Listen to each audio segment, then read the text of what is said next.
दोस्तों, शायद आपको यह ना मालूम हो कि जितनी पुरानी मानव सभ्यता है उतना ही पुराना कहानी का सफर है। और तब से लेकर आज तक कहानी हमारी जिंदगी का अहम हिस्सा बनी हुई है। कहानियां मनोरंजन के साथ साथ हमें मोटिवेट भी करती हैं। तो दोस्तों, मैं आज आपको एक छोटी सी कहानी सुनाता हूं।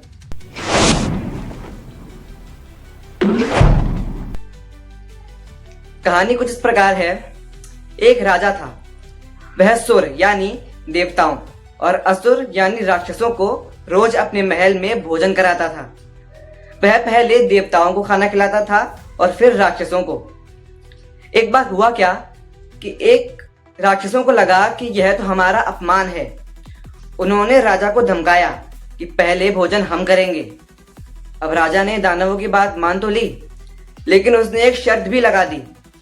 राजा ने कहा कि मैं तुम लोगों की दोनों बाहों में एक एक डंडा बांधूंगा। ऐसा ही मैं देवताओं के साथ भी करूंगा। जो ऐसी स्थिति में आसानी से भरपेट खाना खा सकेगा, फिर हमेशा उनको ही पहले भोजन मिला करेगा। राक्षस इस शर्त से सहमत हो गए। देवताओं को भी यह शर्त माननी पड़ी। अब पहले राक्षसों को भोजन परोसा गया। दोस्तों, दोनों हाथों में डंडा बंधा हुआ था और खाना खाने के लिए हाथ को मोड़ना पड़ता है, तो वे मुड़ नहीं रहे थे। राक्षसों ने बहुत कोशिश की, मगर वो भोजन करने में सफल ना हो सके। उन्हें भूखा ही उठना पड़ा। दोस्तों, अब खाना खाने की बारी आई देवताओं की। उनकी भी दोनों बाहों में डंडे बंधे हुए थे। देवता भी समझ रहे थे कि भोजन कर पाना संभव नहीं है, लेकिन देवताओं के मन में एक शुभ विचार आया। उन्होंने सोचा कि हम अपने हाथों से खुद खाना तो नहीं खा सकते, लेकिन अपने साथी को तो खिला सकते हैं।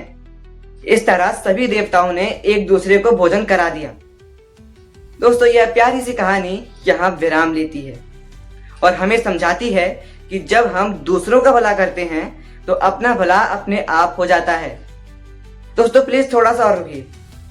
इसी कहानी को सालों साल पहले मेरे पितामह यानी कि ग्रैंडफादर यानी कि बाबा स्वर्गीय श्री सत्य प्रकाश गोस्वामी ने कविता में लिखा था। मैं वह कविता भी आपको सुनाना चाहता हूँ। बड़ी ही सरल और सहज कविता है। लीजिए, सुनिए। राजा एक बड़ा दानी था, याचक सभी अघाते। देव असुर दोनों ही प्रतिदिन भोजन करने आते। पहले मिलता था देवों को, फिर मिलता असुरों को। अच्छे ही सब पूजे जाते, पूजे कौन बुरों को।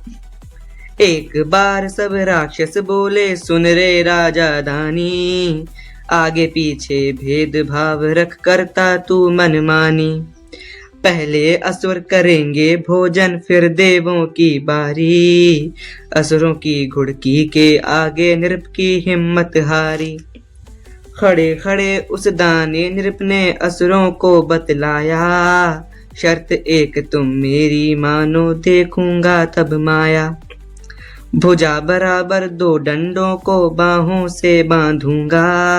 भोजन करने तुम बैठोगे, मैं तुमको परसूंगा। शर्त मान ली सब असुरों ने, बैठे भोजन करने। सीधी बाह तनी थी सबकी, भोजन लगा बिखरने। आई अब देवों की बारी, बैठ गए सुर सारे। उन सबके भी हाथ बंधे थे, बेबस थे बेचारे। विद्युत गति से सबके मन में युक्ति एक यह आई। सीधा हाथ रहेगा, सीधा खाएगा यह भाई। खुद खाने की है लाचारी, साथी तो खाएगा। अपने मुंह तक हाथ न पहुँचे, पर मुख तो पाएगा। अपना ध्यान सभी ने छोड़ा, फिर भी छक कर खाया।